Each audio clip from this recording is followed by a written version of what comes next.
À chị ơi, là ổn good. Gió good gió á.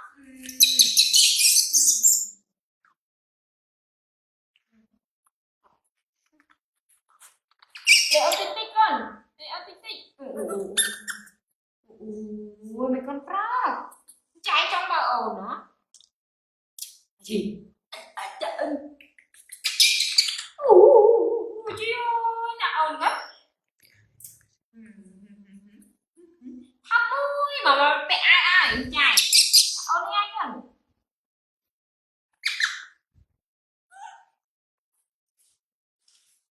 Thế mà giờ đi anh ôm chúc mày luôn.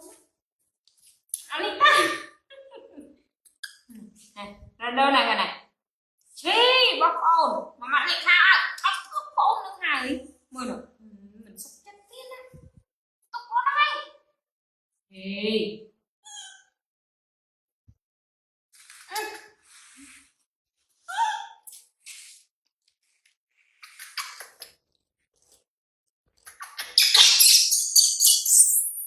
Thế thấy ồn quá.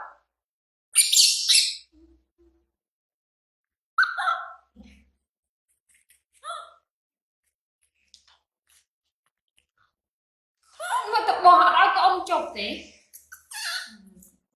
À chi, có bạn lại khai cơ. Thế mà.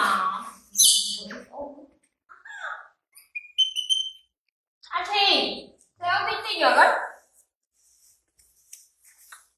Rồi, anh tiếp tục ôm sân này. Này, khoát to. Mở nó. À chi, cái lông của ông không?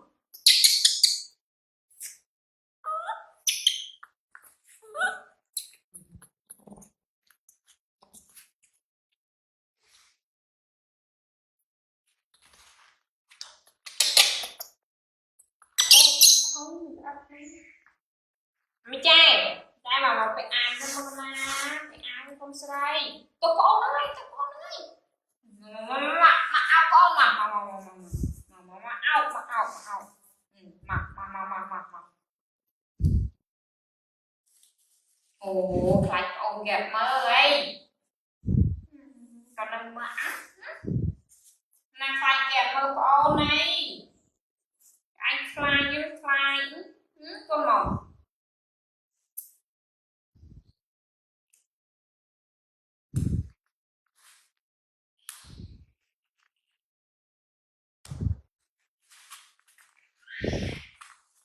Không phải ao của ông đò. Không phải ao này nữa.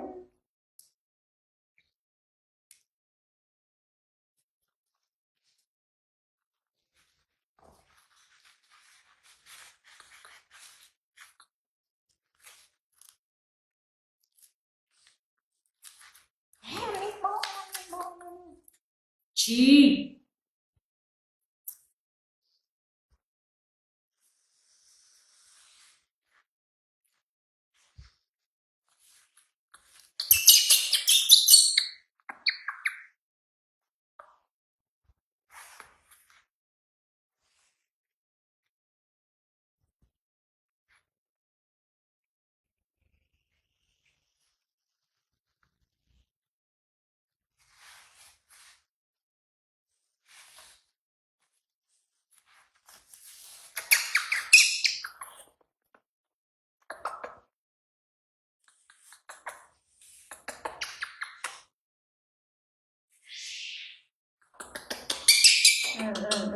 Phải áo không? Có con nào?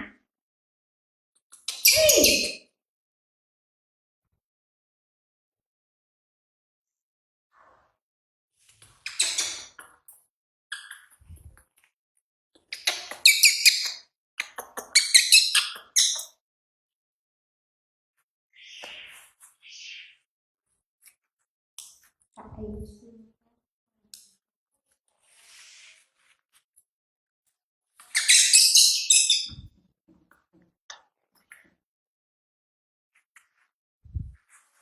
Một ôn năm con á.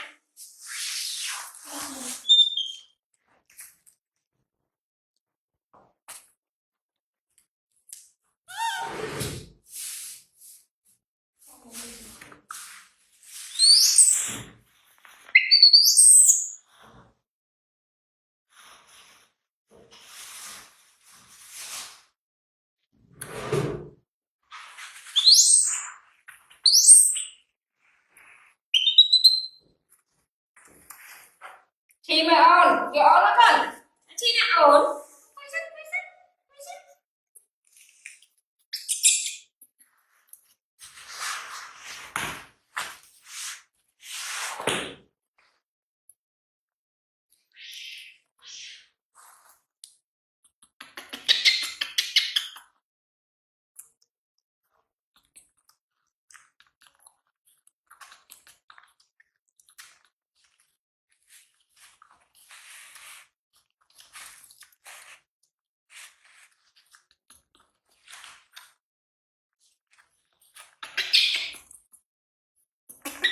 một lần ơi chị ơi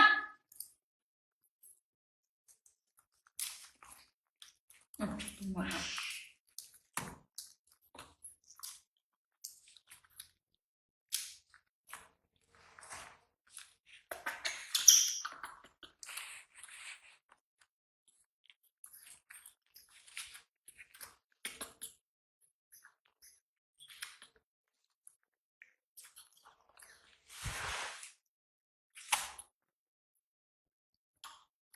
subscribe cho kênh Ghiền Mì Gõ